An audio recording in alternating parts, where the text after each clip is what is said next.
জাহান্নামী চিৎকার করে বলবে, মাওলা আমারে মৃত্যু দিয়ে দেন। আল্লাহ বলবে না।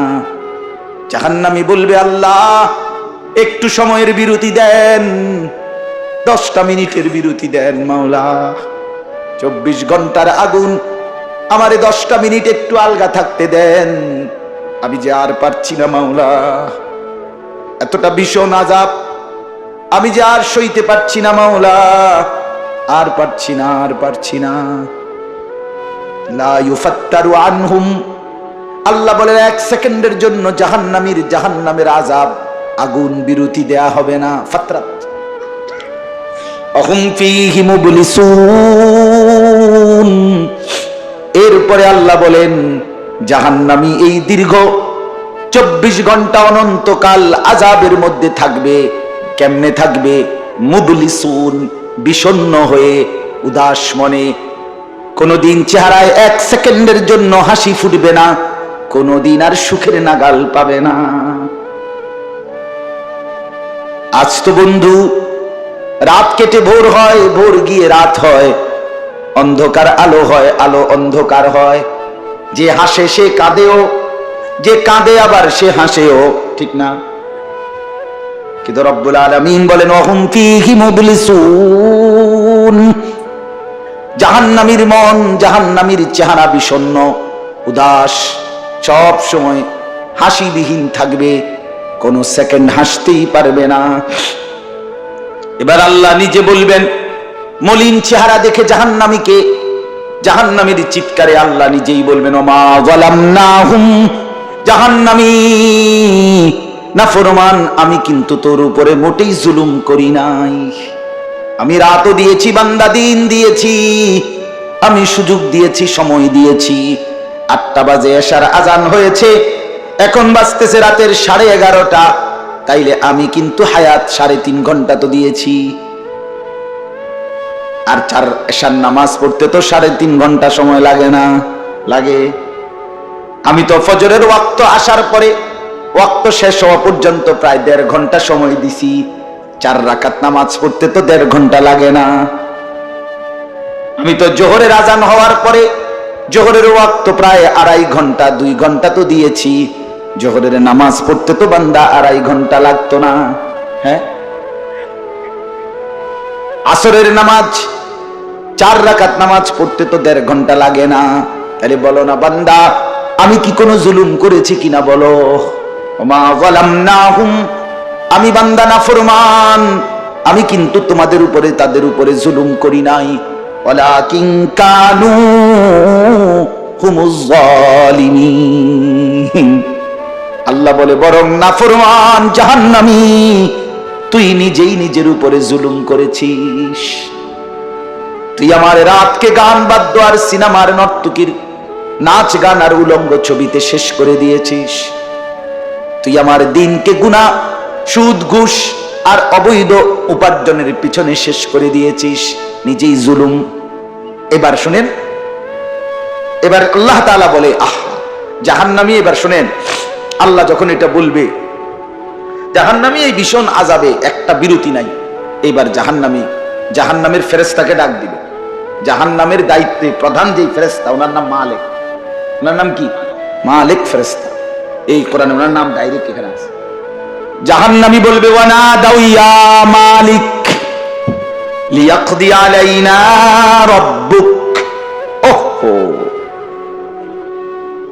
আল্লাহ বলে জাহান্নামীরা, জাহান্নামের ফেরেশতা মালিককে ডাক দিবে, ইয়া মালিক, হে মালিক শোনো না, ফেরেশতা একটু শোনো না। লিয়াকদি আলাইনা রাব্বুক, ফেরেশতাকে বলবে, ফেরেশতা তোমার রব, তোমার আল্লাহকে একটু বলো না এমন কষ্টের আযাব না দিয়ে আমারে চিরতরে একবারে শেষ করে দিতে, আমি যে আর পারছি না।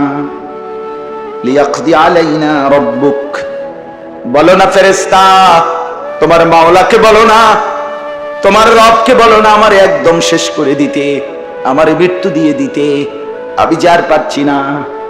কেমনে সইব এত গরম, কেমনে সইব এত আযাব? ফেরেশতা তখন বলবে ক্বালা ইন্নাকুম মাকিসুন। ফেরেশতা বলবে না, নাফরমান পাপী, এই জাহান্নামী তোকে অপেক্ষা করতে হবে, মৃত্যু হবে না। আল্লাহ বলবেন লাকাদ জিনাকুম বিল হক, আমি তো বান্দা সত্যের বাণী, সঠিক বাণী বারবার তোমার কাছে নিয়ে এসেছিলাম। একবার বেলায়েতুল্লাহ বলছে, একবার আনিসুর রহমান বলছে, বারবার বারবার বারবার আমার কত বান্দা দিয়ে, কত ইমাম, কত খতিব, কত আলেম, কত বুজুর্গ দিয়ে আমি তো সত্যের বাণী, কোরআনের বাণী, এই জাহান্নামের কথা বারবার তোর কাছে বলাইছিলাম বান্দা। ওয়ালাকিন্না আকসারাকুম লিল হাক্কি কারিহুন, কিন্তু তোমরা তো অধিকাংশই আমার সত্যের আহ্বান, আমার কোরআনের আহ্বানকে অপছন্দ করেছো।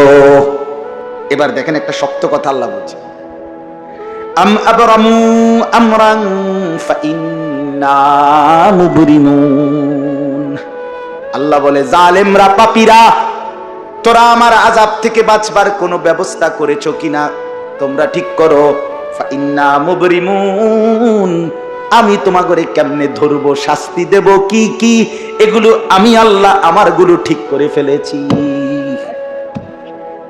আল্লাহ বলেন, আমার শাস্তি দেব কি কি, আমার আযাব দেব কি কি, আমি সব ঠিক করে রাখছি জাহান্নামে।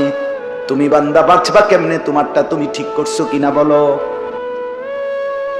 এবার শেষ আয়াত, আম ইয়াহসাবুনা আন্না লা নাসমাউ সিররাহুম ওয়া নাজওয়াহুম।